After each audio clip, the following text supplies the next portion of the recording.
Welcome back. With the Canada Emergency Response Benefit ending September 26th, many Canadians feeling anxious about their finances.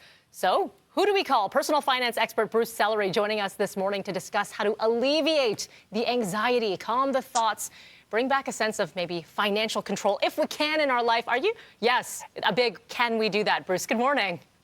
Good morning. And yes, we can. I have 3 tips, not 4, not 5, not 7, just 3. Just the 3. And these are going to be very easy. Well, maybe not easy, but should be tangible here. So, okay, you have something called the circle of control. I feel like that's like circle of trust.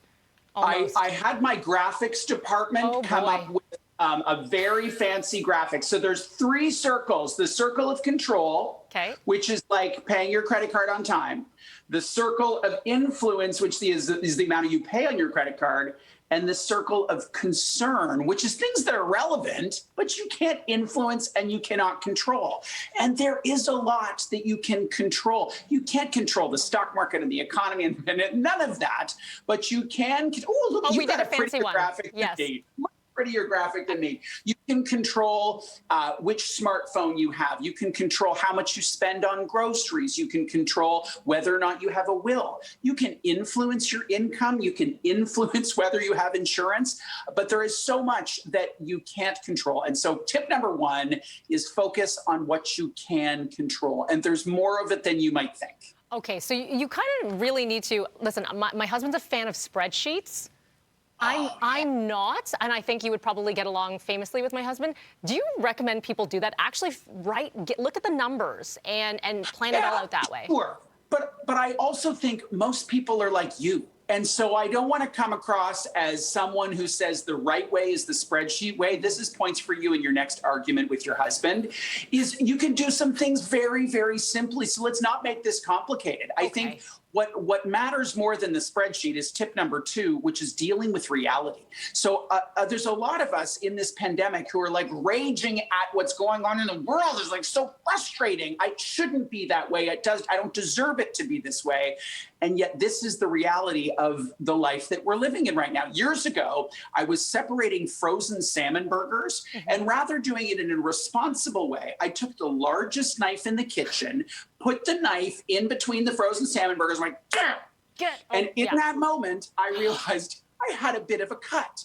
Now, I could have said, I don't deserve this, this shouldn't have happened, but none of that would get me to the emergency room, which is really where I needed to be so they could sew the tendons back into my hand and give me mobility. So I think it's really important for us to pop outside of the story of our life. In my version, Ryan Gosling plays me, of course. Obviously. And there's this beautiful Vangelis or John Williams soundtrack. It's amazing. We need to deal with reality and look at what's actually happening. Okay. I mean, some of the stuff is out of our control, as you were mentioning before.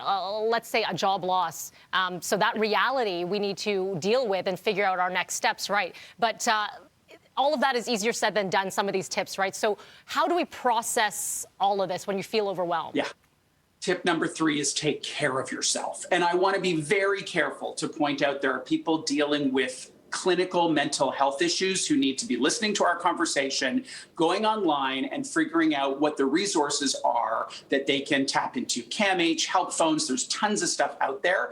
There's also a group of people who are feeling the blues. It's not clinical depression or something as dramatic as that, but they're feeling the blues. So I recommend you take care of yourself, which I know sounds so trite, but one of my favorite things to do is to host a pity party.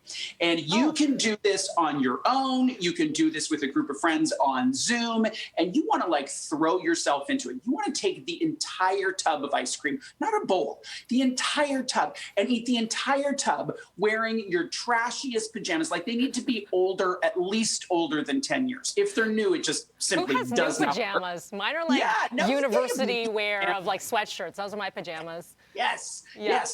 So have the pity party, and when it's over, you've got to promise that tomorrow you're going to get into action again, right? Because what many of us do is we have a pity party that lasts for months and months and months. And the circumstances are going to be really crummy for a long period of time. So let's focus on a really great pity party and then move on and take an action. I want to join your pity party. I feel like it'd be pretty fun. You It would be fun. Ice cream Even and at old 6:30 in the PJs. morning. Oh, that's going to be fun. Bruce, as always, BruceSellery.com, at Bruce Sellery if you want to reach him online. Always a pleasure. Thank you, my friend. Thank you. Have a great day. Now I'm craving ice cream. Well, that's how it works.